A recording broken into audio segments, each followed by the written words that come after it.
Around 2 a.m., aside from a few dim lights in the hallways, it was mostly dark. I could only make out silhouettes and shadows in my 10 by 10 cell. Lying on my back with my arms behind my head, I was deep in thought. Instead of sleeping like I should, my mind wandered to things I wished I could forget. Hearing footsteps, I started counting. 7, 8, 9, 10. Then I saw him. His face was hard and emotionless, just like everyone else's here. He was just doing his job, making his rounds, not looking for friends. I wasn't sure if he saw me, but it didn't matter. He was out there and I was in here. When he passed by, I stopped counting. No point. He wouldn't be back for another 92 minutes. I looked at the ceiling, planning what to do when I got out. 5 days and a wake-up, and I'd be leaving for good. I'd served about 7 months of my 1-year sentence. My job was waiting for me, but everything else would be different. My older brother had fixed my car, taken care of my house, and managed my dwindling savings. Was I still angry? Angry didn't even come close, but I buried those emotions until I got out. I realized why. Guys doing 10 to 20 years come out as empty shells. All traces of humanity are left at the door when you check in. Survival is key, and this place is a resort compared to the hardcore prison up north. I closed my eyes again, hoping to get a few hours of sleep. I missed my old bedroom with the blackout shades, but I knew my life would never be the same. "I'll pick you up next Tuesday," my brother Gary told me over the phone in the visitor center. During our last visit, we looked at each other through the plexiglass wall, hopefully for the last time. "Anything you want to eat your first night out?" "A steak, a big steak, medium rare." Gary grinned. "Steve, you're too easy. I thought you'd ask for something tougher to sneak past my wife. You'll stay with Andy and me until you're settled. There's no food or much furniture left in your house. This gives you time to get what you need. It's not the Ritz-Carlton, but it's clean and you can come and go as you please." He smiled. I didn't. "Thanks," I started before he cut me off. "Forget it, we're family. That's what family does. Don't worry about Mom and Dad. They'll come around once things settle down." But we knew that wouldn't be anytime soon. Emotions ran deep on both sides. "Seen my kids lately?"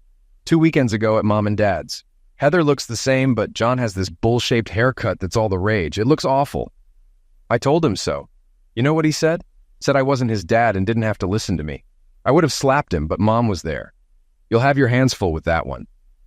John wouldn't have dared say something like that if I was around. Even though I was his dad, he and his sister would stay with their mom after I got out. I had time, plenty of it.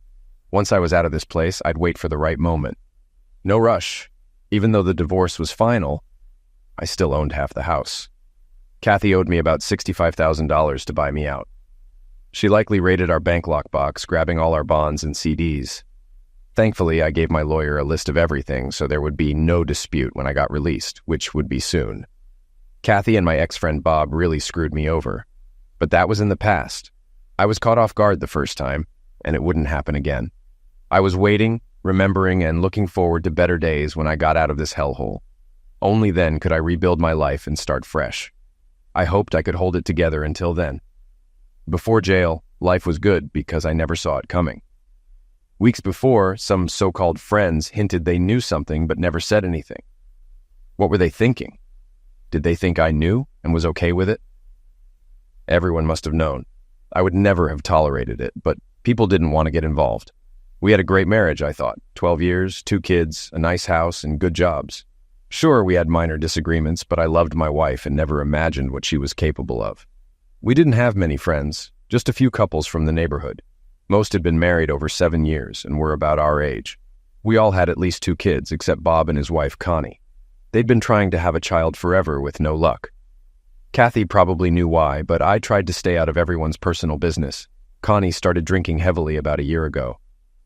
At first, she was just melancholy, but then it got ugly. Bob drank little, taking care of her.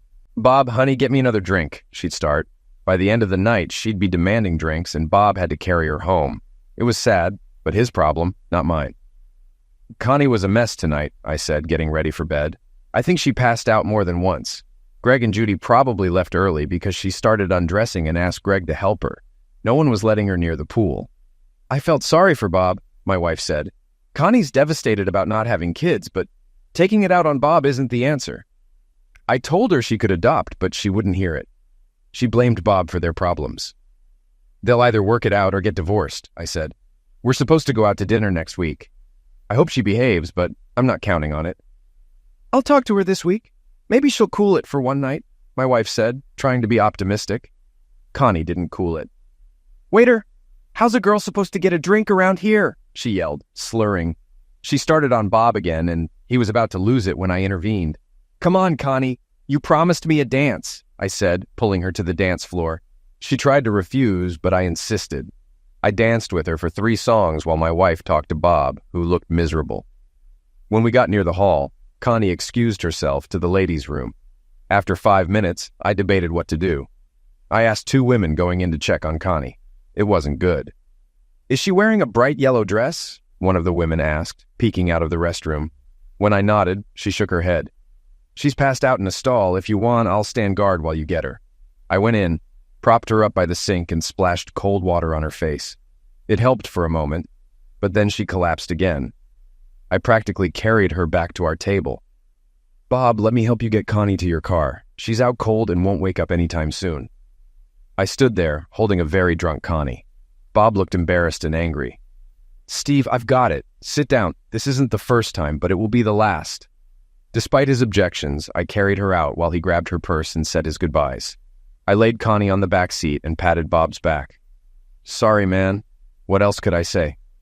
Thanks for your help. I'm at my wit's end and don't know what to do. You two need counseling. You can't figure this out alone. If you need support, call Kathy and me. We'll help however we can. All right, he replied, though I knew it was lip service. Their problem seemed too deep to fix. I gave them a couple of months, tops. I wasn't far off, but no one expected the final outcome. 3 weeks later, just after 10:30 p.m. on a Thursday, we heard sirens and saw bright lights at the end of our block. Everyone ran outside to see what was happening. Kathy, stay here. I'll check it out. I joined the crowd and saw the fire rescue squad prying open Bob's car door. What's going on? Is Bob all right? It's not Bob, it's Connie. They were arguing. She grabbed his keys, ran out, and sped down the street, didn't get far. Connie had rear-ended a parked car at about 40 miles per hour. The ambulance arrived, put her on a stretcher, and drove off with Bob in tow. Their front door was wide open, lights still on, and the house in disarray. I called Kathy and told her what happened, then locked up Bob's house, leaving a note that I had his keys. How's Connie? My wife asked when I got home. Not good. She wasn't wearing a seatbelt and swerved before hitting the car. The airbag deployed, but her head smacked the driver's side window hard enough to shatter it. She was doing about 35 miles per hour. Bob's with her at the hospital. We'll wait. Should we go down there? He's got his hands full. We'll go tomorrow when things settle. Right now, let's get to bed. Tomorrow will come fast. We kissed goodnight but barely slept, worried about Connie. At 11 o'clock the next morning, my phone rang. Steve, Connie's on life support, my wife yelled. I'm leaving work. Bob's a mess. Someone needs to be there. Meet me at the hospital, she said frantically before hanging up. Damn, the guy couldn't catch a break. On the way, I grabbed lunch for the 3 of us and called Kathy's parents to pick up the kids after school. I walked quietly into the waiting room where my wife and others were consoling Bob. How's she doing? I asked. Not good, my wife whispered. The doctor talked to Bob and he hasn't said much since. Bob, I said, sitting next to him. You okay? It was a dumb question, but I needed an opening line. Steve, she's not going to get better. There's little brain activity. I don't know what to do. He started to cry. I motioned for everyone to give us space. Has anyone told Connie's parents? They're on their way. Steve, the hospital staff keeps asking about a living will and donor card. It feels like vultures circling. The doctor asked if I'd consider pulling the plug if she's brain dead. For Christ's sake, she's my wife, not a piece of meat. He was shouting now. Why can't they just fix her? They're doctors. Can't they fix her? I had no answer. Connie's parents arrived shortly after and went into her room with Bob. There was a lot of loud crying and cursing. Her father seemed to blame Bob for Connie's condition. The doctor went in, and about 20 minutes later, everyone came out. Her parents left heartbroken, knowing they'd never talk to their daughter again. We left the hospital around 8 o'clock and picked up the kids from Kathy's parents' house. I kept thinking, God, I hope I never have to make that choice. 48 hours later, with Bob, Connie's parents, and the doctor in the room, they turned off the machine keeping her alive. She passed away quietly. We consoled Bob as best we could. Despite her difficult behavior, Bob truly loved her. Funerals tend to bring out the good memories, not the bad ones. The funeral was packed, and everyone was in tears. Bob took it hard, eventually taking a month off to visit his family back east. I assured him we'd take care of his place. "I love you. You know that, don't you?" I said to my wife while getting ready for bed. It had been an exhausting few weeks, and things were getting back to normal. If I'm ever like Connie, just pull the plug. I wouldn't want to be kept alive by a machine. "Steve, don't talk like that. It could never happen to us." Bob returned a few weeks later, somewhat functional. Kathy helped him sort through Connie's belongings. After 3 months, he seemed to be coming to grips with it. We made sure he was included in social events. Neighbors even set him up on a few dates, but nothing came of them. Life went on, or so I thought. 6 months later, Bob seemed to get his spark back. Seeing him smile and enjoy himself again was a relief. He was socializing, and we had our old Bob back. Looking back, maybe I missed some signs. Kathy and I were still close, but something felt off. We were physical engaged as often as before, but something was different. After a few months, I asked Kathy if something was bothering her. "Nothing really, Steve. Why do you ask?" "You seem a little distant lately." "Everything's fine," she smiled. "Maybe you haven't been getting enough lovemaking. If you want more, just ask." Lovemaking? I thought. She'd never called it that before. Always lovemaking. I smiled, kissed her, and shut down my thoughts. I'll never forget Friday, August 20th. It was the day my world fell apart. Kathy called me at work to say the kids would be with her folks for the weekend and asked what time I'd be home. "I'll make sure I'm home early. Need me to pick up anything?" "No, just let me know when you'll be home." "All right." A million thoughts ran through my mind. It was 3:30, an hour and a half before I could leave. I adjusted my pants, thinking about the fun weekend ahead. I drove home carefully to avoid a speeding ticket, but still made it in 28 minutes. I should have suspected something when I saw 2 cars in the driveway, but one was Bob's. "Hey, honey, I'm home," I called out. Bob and Kathy were in the kitchen. "Hey, Bob, what's going on?" "Steve, I need to talk to you. Please, have a seat." Kathy looked nervous, her voice quivering. "I'll just stand," I said. "Steve, I wanted to tell you myself before you get the papers. I was confused." "Kathy, what papers?" She stepped back. "Divorce papers." She could barely say it. My heart skipped a beat. "Kathy, what are you talking about? What divorce papers?" "Steve," Bob started, but I cut him off. "Bob, stay out of this. This is between me and my wife." Then it hit me. I looked at her, then at him, then back at her.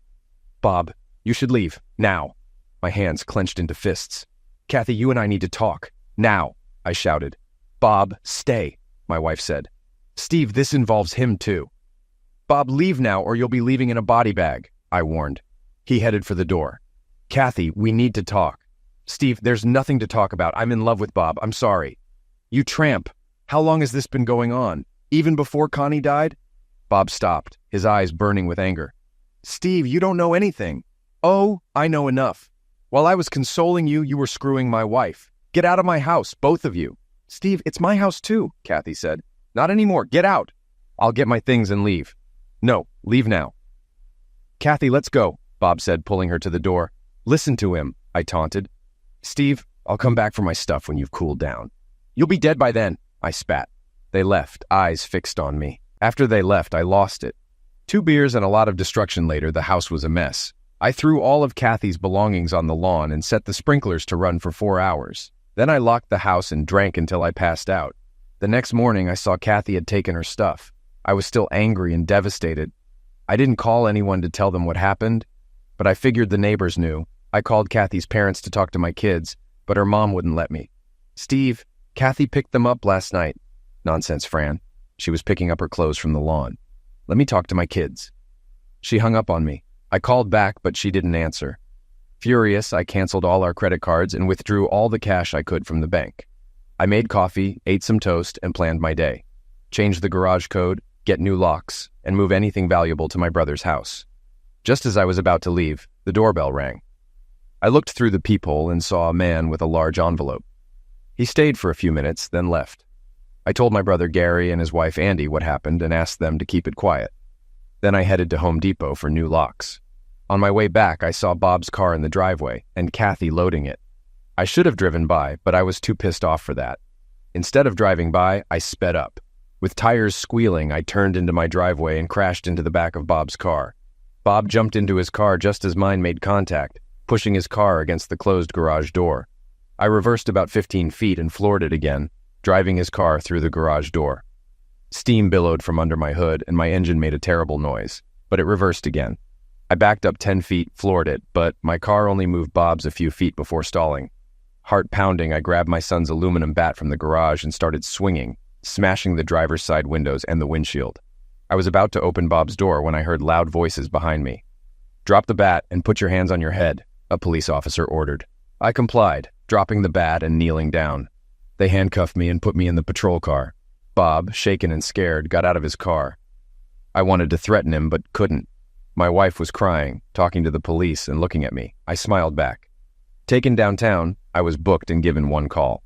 I called my brother Gary. Since it was the weekend, I spent 2 nights in jail before my court appearance on Monday. I pleaded not guilty, and the judge set my bail. Gary bailed me out late that afternoon. "Steve, they're talking about attempted homicide or at least assault with a deadly weapon." "I know. First, take me to the bank. She's probably cleaned out the accounts, but I need to check." The cash was gone from our accounts, but not the CDs and bonds. However, a court order prevented me from removing any of them. "You could have at least left me $5 in our account." "You really are cheap," I told Kathy when she answered her phone. "I needed that money for me and the kids." "Doesn't Bob make enough money?" "I've got a house payment to make." "Maybe I should just make a little fire in the living room, just to take the chill off." "Steve, quit talking crazy. I'm sorry about all of this, but you're making it harder. Why can't you just accept it and move on?" "I'll move on when you send my kids back home." "Steve, I can't, especially in your current frame of mind. I don't think you damaged them, but I can't take that chance. After this is over, I'll let you see them as much as you want. But I can't say the same about you and Bob. This is the last time I'm talking to you. From now on, you'll have to go through my attorney. I'm sorry it happened this way." "Kathy, you have no idea how sorry you and Bob are going to be." She hung up.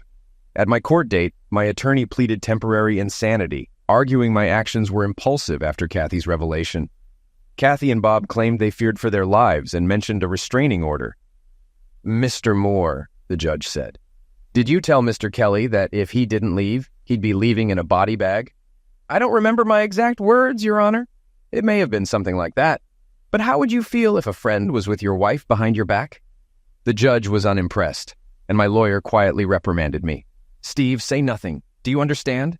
From now on, you don't remember a thing. Is that clear? I'm trying to prove you didn't know what you were doing, and your comments aren't helping." He was right. Chris, my boss and main character witness, backed me completely. He testified that I was a model employee, never losing my temper. After his testimony, the case closed. We awaited the judge's decision, which would come in a few days. Back at work, my boss offered to have some thugs make Bob and Kathy disappear. I declined, preferring to handle it my way. I wondered what that service might have cost. 6 months and $12,000 later, I ended up screwed by both my ex-wife and the system. The divorce went through, and she got 50% of everything. The house and all valuable items were to be sold. She claimed her jewelry was missing and accused me of taking it. I countered that mine was gone too, suggesting she took it all. "You're in jail. Are they nuts?" I yelled at my attorney after the judge's sentence. "Steve, it could be worse. You could have liquidated him and faced manslaughter. With good behavior, you'll be out in less than 8 months, and your record will be clean in 2 years. Do the time, get out, and move on." Easy for him to say. I wasn't looking forward to spending 24 hours a day in jail. I appealed, but got nowhere. Within a year, my life went from great to terrible, thanks to Kathy and Bob. "Steve, your job will be waiting when you get out. Don't do anything stupid and watch your back," Chris advised. After a final visit with my kids, I turned myself in. I started my sentence in the county facility. My brother put money in my inmate account, but most items available were junk. Without a cell phone or computer, I wrote my thoughts on paper and made biweekly collect calls to my brother, mom, and kids to stay updated. During a visit, my brother said, "I'll have your car repaired before you get out. I found someone to do it for the insurance payout. I'm taking care of your lawn and installed the new deadbolts." Kathy took the rest of her and the kids' clothes, but left the furniture after I insisted on a court order for removal. I was glad my brother was looking out for me. Kathy allowed my parents to see the kids every other Sunday, but badmouthed me and my family. She called me their jailbird father and planned to set strict rules when I got out. My parents tolerated her to keep communication open. After 7 days, I confirmed my visitation rights. Every other weekend, a full month in summer, and shared holidays. I informed my boss I'd need a week to readjust once released. I was thrilled to trade my orange jumpsuit for street clothes. Gary was waiting outside. We headed straight to the nearest bar. "To freedom," I said, clinking our bottles before downing the first of 3 beers. "Andy has a steak dinner with all the trimmings waiting for us. You can stay with us for a few nights until you go through your things at the house. It's still up for sale, but there haven't been any offers. Kathy wants to lower the price but needs your approval." I smiled. "All the furniture is still there, but I trashed the master bedroom set as you instructed." Dinner was fantastic. I ate more than I had in 8 months, enjoying the freedom to do as I pleased. I drank too much, vaguely remembering 5 or 6 beers and 3 glasses of wine. I woke up after 10 o'clock the next morning and finally managed to get up and hit the bathroom by 11. In the kitchen, I found a note on the counter. "If you're reading this, you survived last night. There's coffee made and everything else is in the fridge. The spare bathroom has soap, a razor, shaving lotion, a toothbrush, and toothpaste. If you need anything else, we'll get it tonight. The keys to your car and house are on the key rack by the back door. Don't do anything stupid. See you around 5:30. My brother knew me well. 2 cups of coffee and an English muffin were all I could manage. After a shower and a shave, I felt almost human again. Gary had laid out a fresh change of clothes, and within an hour, I headed to my house. The outside looked the same. I sat in my repaired car for 10 minutes before going in. Memories flooded my mind. I saw the new deadbolt, and with a turn of the key, I was inside. The place was a mess, with things thrown everywhere. Clothing pieces were scattered on the floor. The kitchen was halfway clean, and the refrigerator still had old food. Leaning against the sink, I saw the damage from when my fist punched the wall and found a stud. I rubbed my knuckles, remembering that night. Upstairs, the kids' closets were empty except for a few forgotten mementos. My bedroom was almost empty, except for my dresser and clothes. The dark spots on the carpet showed where our bed and her dresser had been. The room needed a complete redo before I could use it again. The rest of the house needed a thorough cleaning to be sellable, but I wasn't in a hurry to sell.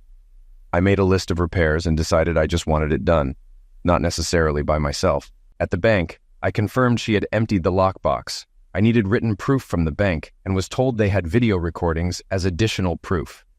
My attorney confirmed she had taken everything and filed a motion to get it back. The court had already ordered Kathy to return everything she took from the lockbox. "Steve, she's offering her share of the house for your share of the CDs and bonds. I told her to return everything as directed by the court, or face arrest for non-compliance. She can be mad all she wants. My job is to protect your interests." "That's why you hire a lawyer," I thought to myself. Back at my house, I took inventory of what I still had. I noted to call a local contractor to fix the walls and Mary Main's to clean the kitchen and dining room, where I'd thrown the microwave and dishes.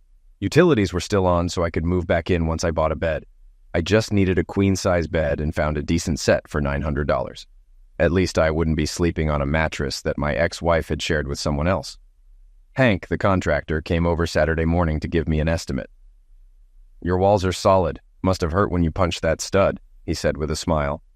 "I just need the holes fixed and a fresh coat of white paint. Nothing special," I replied. "How about $200? "That's low. That's my price. Take it or leave it. You did us a favor with Bob in the car. Most of the guys in the neighborhood look up to you now. Randy even told Linda he'd put her in the grave if she ever did what Kathy did to you. You're a neighborhood hero." I thanked him and told him he could start whenever. Within 6 weeks, the bonds and CDs were back in the bank lockbox, and the house was repaired and cleaned. Life was starting to get back to normal. When my kids spent their first weekend with me, it was awkward. I broke the ice. "Kids, I know this is strange, but this is still your home. Say what you need to. My skin's thicker now, and I don't think anything could shock me anymore." "Dad, we love you and are sorry about what Mom did," John said. Heather nodded. "We didn't know about Bob until Mom said we were moving to his house. We weren't happy and still aren't. There was nothing you could do. Even without Bob, your mom and I wouldn't get back together. What we had is over. I'm still your dad, and I love you. I'll always be here for you." We hugged and spent the evening with pizza and a movie. I wanted to slam their mother, but decided not to. Our first weekend was a success. We ended up feeling like a family again, though different. I got John a decent haircut, and life went on.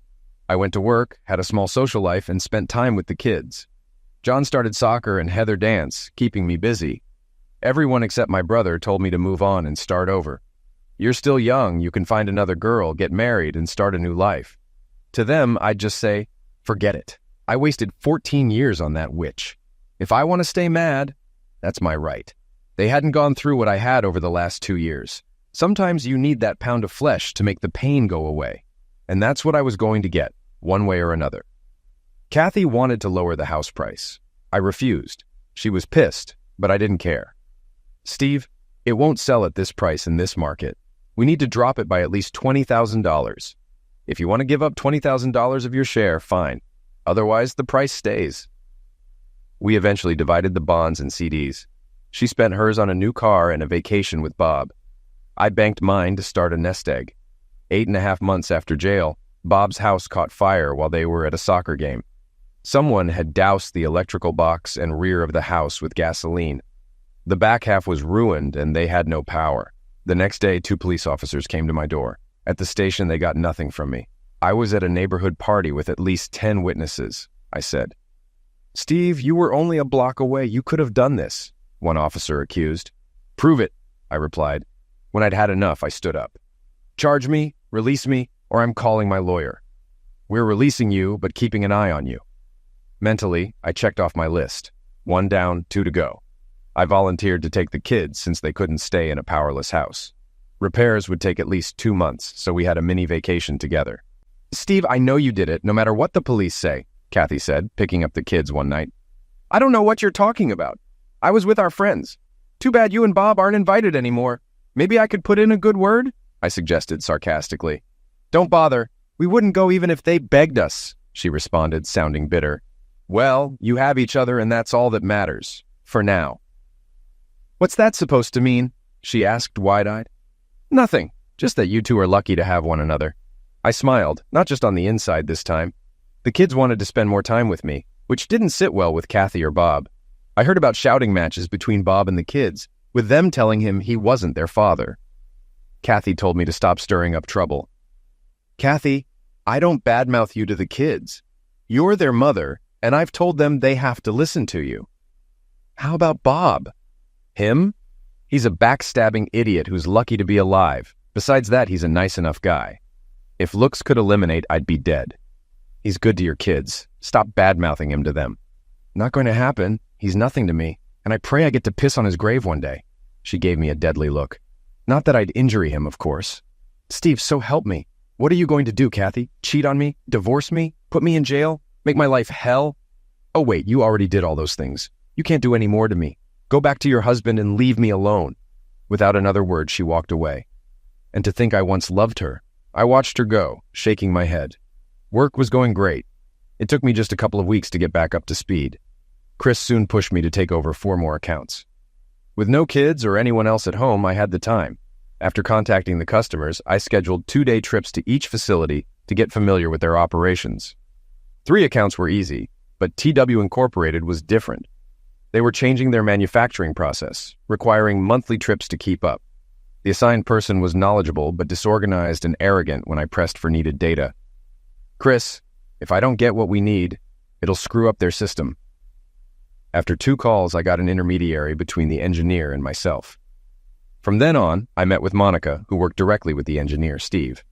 Monica Bradley, she introduced herself, shaking my hand.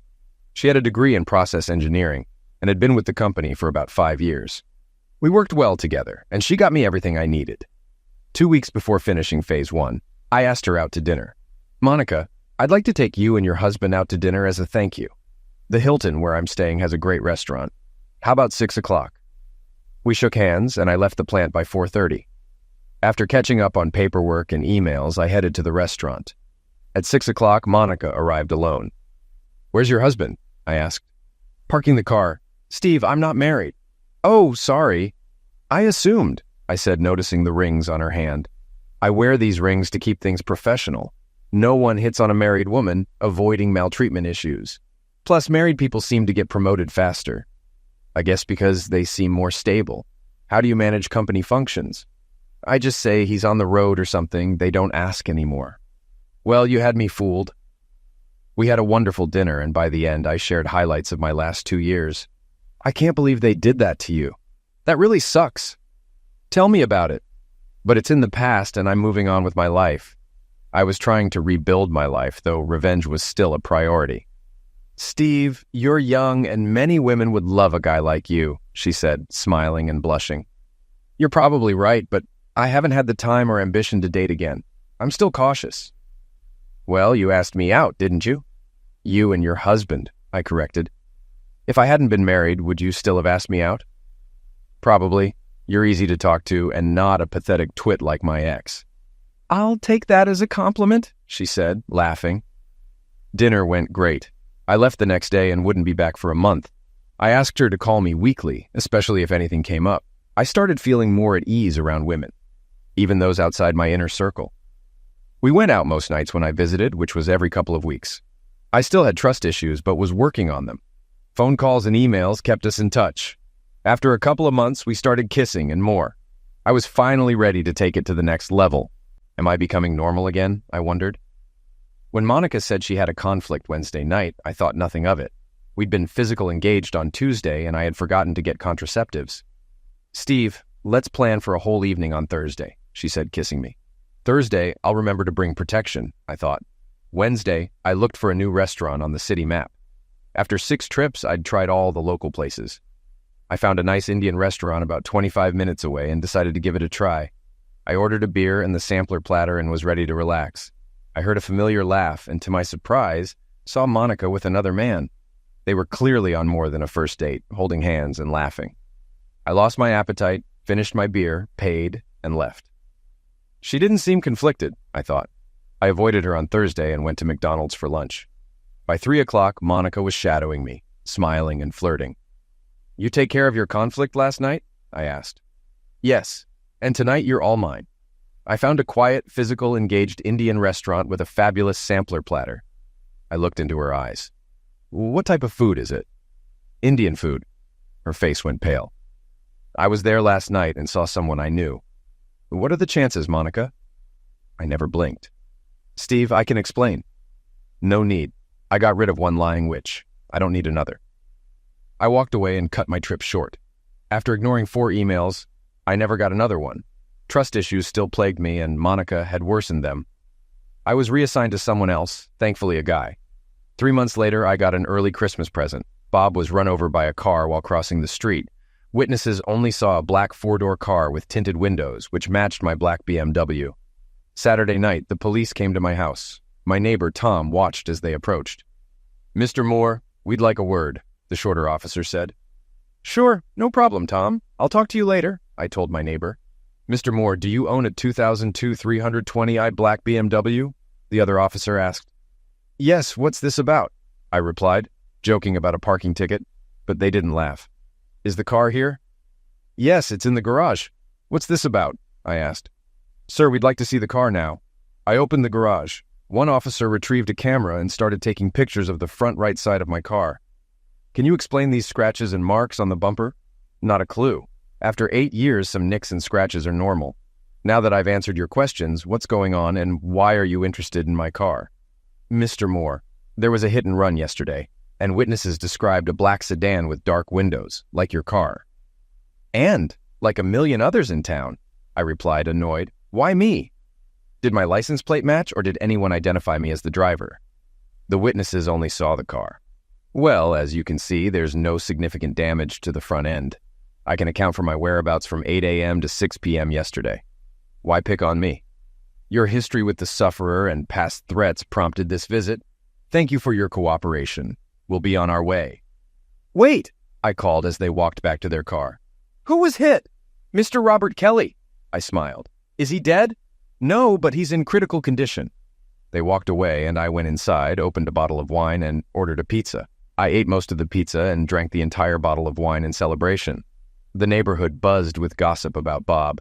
Some said, the guy just can't catch a break, while others declared, he got what he deserved. I was in seventh heaven. 2 days later, Bob took a turn for the worse and died. I looked sharp in a new suit, fresh haircut, and polished shoes. I even had my car washed and waxed. The funeral home wasn't packed, but there were many people outside when I arrived. Conversations stopped as I walked in. I didn't sign the book, just walked down the aisle. Kathy saw me and looked shocked. My children smiled at me. Kathy tried to stop me before I reached the casket, but failed. From the moment I entered, I'd been preparing. When I reached the casket, I had plenty in my mouth. I looked at Bob lying peacefully and spat in his face, enough to dribble down onto his shirt. Kathy screamed, crying and calling me every name in the book. This time I smirked openly. 2 down, 1 to go, I said to her. She froze, fear replacing her tears. I warned you, I said softly, and walked out of the now silent funeral home. Over the next month, the cops questioned me twice more at Kathy's insistence. Just because it wasn't my car doesn't mean I wasn't involved, she claimed. They never caught the driver, and after a few months it was old news. When the patrol car arrived at my driveway, I was expecting it. I locked up my house as my neighbors watched me being taken to the police station again. Mr. Moore, do you know David Kent? One detective asked, showing me a picture. Sure do, I replied. How do you know Mr. Kent? I hired him to watch my ex-wife. He's been on and off for about a month.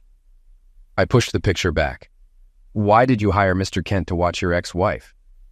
Since she took up with her now late husband, she seems to have bad luck. My kids live with her, so I hired David to ensure their safety, mostly at night. Well, your ex-wife reported being followed. She saw Mr. Kent several times and called us when we picked him up. We found out you hired him, the detective said sarcastically. Mr. Moore, this borders on maltreatment, and you might be charged if it continues. I'm just looking out for my kids. I don't care what happens to my ex, but my kids are different. If this is a problem, I'll rely on your department to ensure their safety. It's not illegal, but it's pushing the limits. Why don't you talk to your ex and work something out? Last time I tried that, I went to jail. They let me go, but warned me they'd keep an eye on me. They needed a better line. I didn't pay David to be inconspicuous. I wanted Kathy to see him. The next guy I hired was even more noticeable, looking like someone from a Hell's Angels movie. He cost $30 an hour and worked 3 hours every 4th night. But he had the effect I wanted. I wanted to drive my ex over the edge. If she had a breakdown, I'd get the kids full time. I wanted my family back. Steve, what the hell do you want? A distraught Kathy screamed into the phone. I want you to choke on your spit and die, Kathy. She hung up immediately, shocked. I was waiting on my porch when the police arrived. You're late, I told the officers. Kathy was charging me with threatening her life, but I had already contacted my lawyer who was waiting at the station. My client did not threaten his ex-wife, my lawyer told the police. He expressed a wish, not a threat. She took it as a threat because she's still being followed by people hired by your client. It's not illegal to have someone watched. Unless you have a recording of Mr. Moore threatening to eliminate Mrs. Kelly, you have no case. Mr. Moore, why don't you move on? She left you. It happens. If she snaps and someone gets hurt, we'll come for you. Is there a way to end this? I asked my lawyer. My client wants his children back. If Mrs. Kelly gives up custody, he'll back off. That's for the court to decide. Then we're done here, my lawyer said, and we left. The following Sunday morning, while having breakfast and reading the newspaper on the deck, the doorbell rang. I opened the door to Kathy's parents. Steve, do you have a minute to talk? Sure, come on in, I said. They were dressed for church. Can I get you a cup of coffee? No, thank you. What brings you here? I asked. Kathy's father spoke up. Steve, we know what our daughter did wasn't right, especially with you going to jail. But she's our only child, and we don't want anything to happen to her. Look, I'm not trying to injure her. She made bad choices and is paying for them.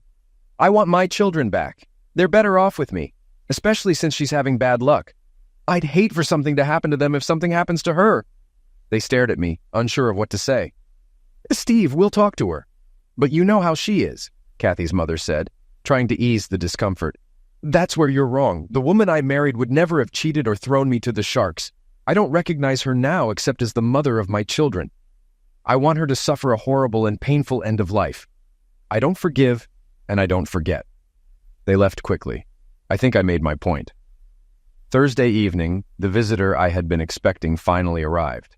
It was just after 7 and getting dark. She must have walked because I didn't hear a car.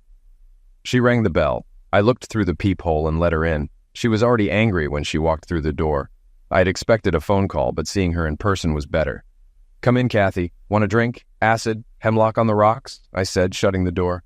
Very funny. You really are a prick, you know that? I reopened the door. I think we're done here. Nice of you to stop by. Have a short, miserable life, I said, holding the door open. I'm not leaving until we talk, she replied, sitting down gingerly in the living room. Suit yourself, I responded, closing the door and going to get a glass of wine. What brings you here? Our humble abode. I still own 50% of this house, she stated. Less what I've paid since the divorce, I reminded her. I want this place sold. What's it going to take to drop the price? She asked. An act of God. Are you willing to cover the loss with interest? I countered. I just want you out of this neighborhood and away from me, she declared. That's never going to happen, I said firmly. You still hate me that much? She inquired. More than you can imagine. It was awful how it all went down. But I never intended to get involved with Bob. It just happened, she explained. She couldn't think I was that stupid or naive.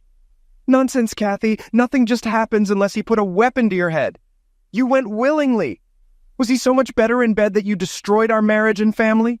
My anger flared. It wasn't about the lovemaking. He needed me. He had no one. We fell in love because we needed each other, she said defensively. What were you doing? Charity work? I needed you. Our kids needed you. Our marriage needed you. But you chose your needy puppy over us. Now he's dead, and a lot less needy, I retorted, smiling as I relished the memory. I only wish I had been the one driving the car that liquidated him, she confessed.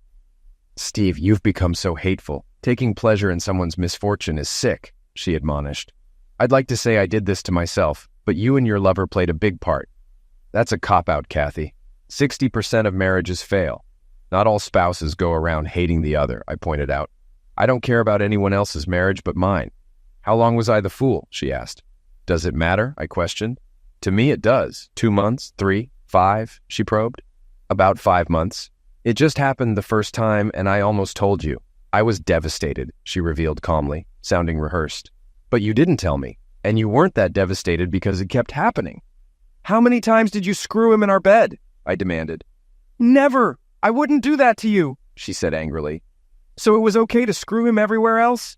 Many of our friends saw it but never told me. You proved you couldn't be trusted, I retorted.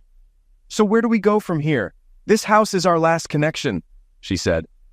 What about the kids? I'm not giving them up. Nothing you say will change that, I asserted. My mind raced. Kathy, I'm not going to convince you. You got full custody because of what you drove me to do. If I hadn't gone nuts on Bob and his car, I might have had a chance. Bob got what he deserved. Now it's just the two of us. Her eyes widened. Steve, are you threatening me? She asked. Me? Deprive my kids of their mother? I said, dripping with sarcasm. Never. But if something should happen, like a heart attack, lightning strike, or an accident, I'll make sure the kids always remember you. If you have any last requests, you might want to write them down soon. You never know what might happen. I borrowed that line from a movie where a hitman advised his target to get his affairs in order. I'm out of here, Kathy said, standing up. We had 12 good years. I'm kind of sorry it ended. She tried to kiss my cheek, but I pushed her back, almost knocking her over. Don't ever touch me again, I warned. You're a 304, she was taken aback. I'm sorry, I just thought, she began. You thought what, that we're okay now? You make my skin crawl, I said, my eyes burning with anger. Sorry, she said, flustered and horrified. Don't be, because I'm not, I retorted. She walked out and started down the driveway. By the way, you know that look you just gave me? Bob had the same look right before the car ran over him. Too bad I didn't have a camera to show you, I added. I shut the door, watching Kathy run for her house. In truth, I was the one who started the fire at Bob's house. 2 Gatorade bottles of gasoline and a lit cigarette were all it took. I made sure everyone was out of the house. I hoped it wouldn't be reported to the fire department until the house was fully engulfed. So much for that plan. It took less than 5 minutes from start to finish, including tossing the plastic Gatorade bottles into a neighbor's recycle bin. I had excused myself to go to the bathroom, slipped out the side door, and went through the backyards to the back of Bob's house. No one even missed me. I'd like to take credit for Bob's end of life, but I can't. It was Bob being in the wrong place at the right time, or just plain dumb luck. If he had looked both ways like his mother probably told him to as a kid, he'd still be alive. No matter what I say, Kathy and her family still think I was involved. And in a way, I'm sorry it wasn't me. But I would never have done it. I'd been locked up in jail once, and I never wanted to go back, especially not to the joint up north. Anyway, by now Kathy was probably at home locking the doors, thinking she's next on my list. Am I going after her? Not a chance. I'll just drop hints and innuendos until I drive her nuts and the court gives me back my kids. I will, however, tell any prospective homebuyer about the arsonist in the neighborhood who still hasn't been caught. You see, I like living right where I am, especially with my 2 children just up the street. Who knows? When they turn 13, they might just decide to live with their old dad. Well, I can hope. The only good thing that has happened to me during all of this was meeting someone I think I may have a future with. Her name is Ellen, and she works for the State Department of Corrections. I had to check in with her the first year after I was released to make sure I was adjusting, rehabilitated, and doing okay. Ellen is tough and takes no crap. After getting the formalities out of the way, we began to talk and found out we might have feelings for each other. Ethically, Ellen couldn't date me until my year of probation was up, but finally, we were able to go out on a real date. I told her I had major trust issues, and she one-upped me by telling me that most convicts lie to her in one way or another. So now we're both trying to move forward, and in the process, deal with our trust issues together while getting to know each other better. Ellen got me thinking about what I've been doing ever since that 304 of a wife walked out on me. She showed me my actions were keeping me from having any kind of real life and meaningful relationships. She told me it was time to move on. She further convinced me when she said if I messed up and got thrown back in jail, my rear would be hers to do with as she wished. And darling, I wouldn't wish that on my worst enemy, she explained with a smile that made the hair on the back of my neck stand straight up. And you know what? I believe her. I really do. And when I'm with her, she keeps things interesting because as tough as I think I am, Ellen is one lady I would never cross. Even better, though, is knowing in my heart she would never cross me either. I think I am finally ready to move on with my life and open myself up to love once again.